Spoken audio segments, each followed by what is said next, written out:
गुजरात की सीमाओं पर अनाम शहीदों की शहादत स्थली मानगढ़ धाम पर आदिवासी परिवार की सांस्कृतिक महारैली में भील प्रदेश बनाए जाने की हुंकार उठी, जिसकी पुरजोर पैरवी भारत आदिवासी पार्टी के सांसद राजकुमार रौत, बागीदौरा विधायक जयकृष्ण पटेल सहित अन्य वक्ता भी कर रहे हैं।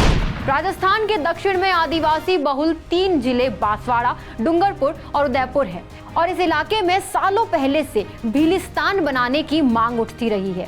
हालांकि अब जो मांग उठी है उसमें भील प्रदेश का दायरा भी बड़ा है और आदिवासियों के हक में मांगे भी बड़ी है। अंग्रेजों से लड़ाई थी कि हमारे अलग से भील प्रांत दिया जाए, ये उद्देश्य था। माध्यम भक्ति था। भक्ति के माध्यम से भील प्रदेश की जो लड़ाई लड़ी जा रही थी उस समय, और उस इतिहास को, उस सच्चे इतिहास को कई इतिहासकारों ने 2-4 लाइनों में सिमट दिया, कह दिया कि भक्ति आंदोलन हो रहा था और 1500 आदिवासी मारे गए। भील प्रदेश की मांग जो है वो समय पर पूरी होगी, उसकी अपनी प्रक्रिया है, वो सब अपन जानते हैं, लेकिन ये समाज को जोड़ने की प्रक्रिया चल रही है जो हमारे पूर्वजों के जमाने से अधूरी है। हमारे पूर्वजों की अधूरी इच्छा है तो वो धीरे धीरे आगे बढ़ेगी।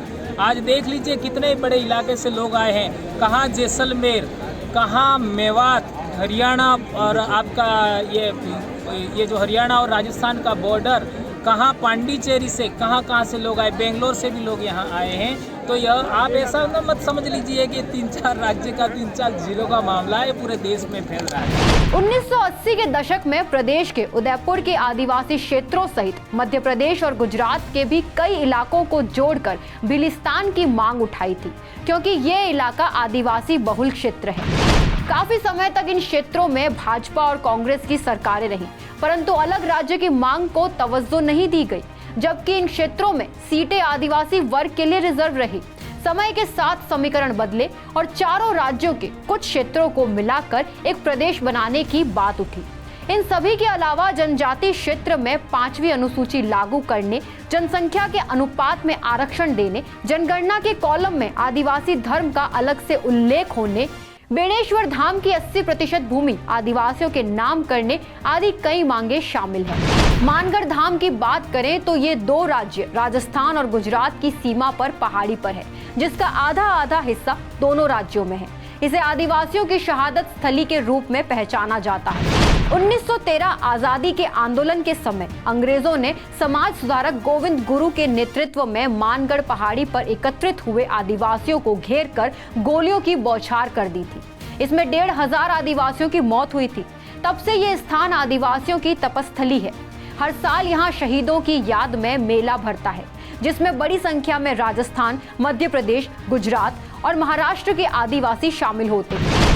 दोनों राज्यों में आधा हिस्सा आने के कारण दोनों प्रदेशों ने यहाँ कई विकास कार्य करवाए, जिससे विगत कुछ सालों में ये धाम राजनीतिक दलों का भी धाम बन गया, जहाँ पीएम मोदी से लेकर राहुल गांधी तक आकर अपनी सभा कर चुके हैं।